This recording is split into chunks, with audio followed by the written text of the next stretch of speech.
سلطان صلاح الدین ایوبی کا ایک قول بہت مشہور ہے جو اپنے اندر بہت سے معنی سموئے ہوئے ہے۔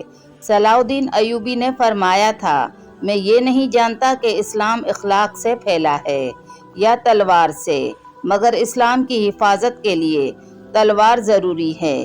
صلاح الدین ایوبی سے کہا گیا کہ آپ بڑی لمبی مسافت سے تشریف لائے ہیں، پہلے آرام کر لیں۔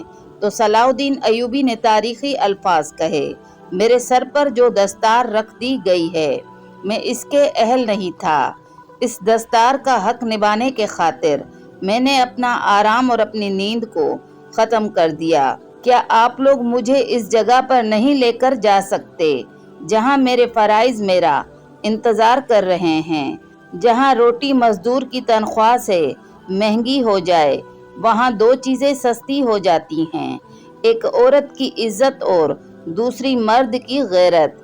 جب سلطان صلاح الدین ایوبی مصر پہنچا تو مصر کے شہنشاہ نے اس کے استقبال کے لیے راستے میں پھولوں کی پتیاں بچھا دیں، تو صلاح الدین ایوبی نے راستے میں پھولوں کی پتیاں دیکھ کر پاؤں پیچھے کر لیا اور کہا، صلاح الدین یہاں پر پھولوں کی پتیاں مسلنے نہیں آیا، مسلمانوں کی زندگی پھولوں کی سیج نہیں۔ کیا تم جانتے نہیں ہو صلیبی سلطنت اسلامیہ کو بے دردی سے کاٹ رہے ہیں، صرف وہ اس لیے کہ ہم نے پھولوں کی پتیوں پر چلنا شروع کر دیا ہے۔ ہم نے اپنی ہی بچیوں کو بے پردہ کر کے عصمتیں روند ڈالی ہیں، ہماری نظریں فلسطین پر لگی ہوئی ہیں، تم میری راہ میں پھول بچھا کر مصر سے بھی اسلام کا پرچم اتروا دینا چاہتے ہو۔ صلاح الدین ایوبی نے ایک گستاخ رسول کو قتل کیا۔ اس نے کچھ مسلمانوں کو پکڑا تھا اور کہا تھا کہ تم محمد صلی اللہ علیہ وسلم پر ایمان رکھتے ہو، اس سے کیوں نہیں کہتے کہ تمہیں آ کر چھڑوائے۔ سلطان صلاح الدین ایوبی کو جب یہ بات پتہ چلی تو اس نے قسم کھا کر کہا کہ اس گستاخ رسول کو میں ہی قتل کروں گا۔ سلطان صلاح الدین ایوبی نے اس کی تمام بدعمالیاں گنوائیں اور پھر یہ بھی کہا کہ میں محمد رسول اللہ صلی اللہ علیہ وسلم سے مدد چاہتا ہوں، اور اپنے ہاتھوں سے اس کا سر قلم کر دیا۔ جب سلطان صلاح الدین ایوبی کا انتقال ہوا تو خزانے میں تدفین کے لیے بھی رقم موجود نہ تھی۔ 600 سال بعد سلطان صلاح الدین ایوبی کی قبر کشائی کی گئی تو لاش تر و تازہ تھی۔ وہ اہل ایمان غلامان مصطفیٰ تھے۔ الناصر صلاح الدین بن یوسف بن ایوب، جنہیں عام طور پر صلاح الدین ایوبی کے نام سے جانا جاتا ہے، آپ ایوبی سلطنت کے بانی تھے۔ صلاح الدین ایوبی 1138 عیسوی میں موجودہ عراق کے شہر تقریت میں پیدا ہوئے۔ ان کی زیر قیادت ایوبی سلطنت نے مصر، شام، یمن، عراق، حجاز اور دیار باکر پر حکومت کی۔ سلطان صلاح الدین ایوبی بہادری، فیاضی، حسن خلق، سخاوت اور بردباری کے باعث نہ صرف مسلمان بلکہ مسیحی بھی ان کو عزت کی نگاہ سے دیکھتے ہیں۔ صلاح الدین اپنے کارناموں میں نور الدین زنگی پر بھی بازی لے گئے۔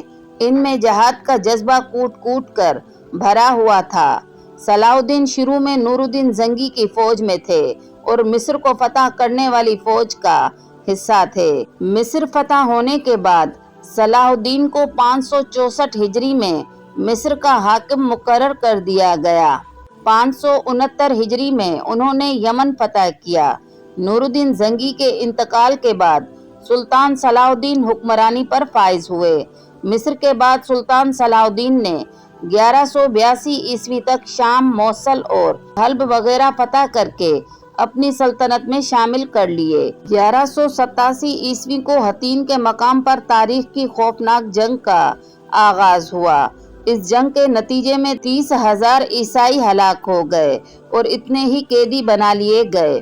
حطین کی فتح کے بعد سلطان صلاح الدین ایوبی نے بیت المقدس کی طرف رخ کیا اور ایک ہفتے تک خون ریزی جنگ کے بعد مسیحیوں نے ہتھیار ڈال دیے اور رحم کی درخواست کی۔ بیت المقدس پورے 88 سال بعد دوبارہ مسلمانوں کے قبضے میں آیا اور تمام فلسطین سے مسیحی حکومت کا خاتمہ ہو گیا۔ بیت المقدس کی فتح سلطان صلاح الدین ایوبی کا عظیم الشان کارنامہ تھا۔ انہوں نے مسجد اقصی میں داخل ہو کر نور الدین زنگی کا تیار کردہ ممبر اپنے ہاتھ سے مسجد میں رکھا اور اسی طرح نور الدین زنگی کی خواہش ان کے ہاتھوں پوری ہوئی۔ بیت المقدس پر فتح کے بعد یروشلم کی وہ مسیحی حکومت بھی ختم ہوئی جو فلسطین میں 1099 عیسوی سے قائم تھی۔ بیت المقدس پر تقریباً 761 سال مسلسل مسلمانوں کی حکومت رہی۔ بالآخر 1948 عیسوی میں امریکہ، برطانیہ، فرانس کی سازش سے فلسطین کے علاقے میں یہودی سلطنت قائم کی گئی۔ بیت المقدس کا نصف حصہ یہودیوں کے قبضے میں چلا گیا۔ 1967 عیسوی کی عرب اسرائیل جنگ میں بیت المقدس پر اسرائیل نے پھر قبضہ کر لیا، جو کہ آج تک جاری ہے۔ صلاح الدین ایوبی بڑے بہادر اور فیاض تھے۔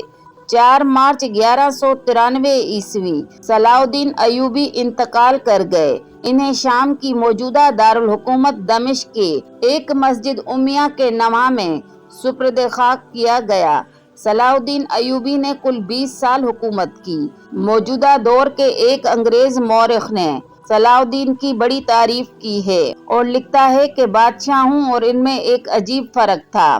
بادشاہوں نے اپنے شاہ و جلال کے سبب عزت پائی اور سلطان نے عوام سے محبت اور ان کے معاملات میں دلچسپی لے کر ہر دل عزیزی کی دولت کمائی۔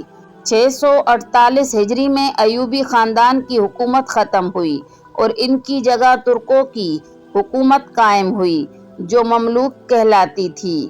تو دوستوں، یہ تھی صلاح الدین ایوبی کے بارے میں کچھ مختصر سی معلومات۔ اگر یہ ویڈیو آپ کو پسند آئے تو لائک کریں، شیئر کریں اور سبسکرائب کریں۔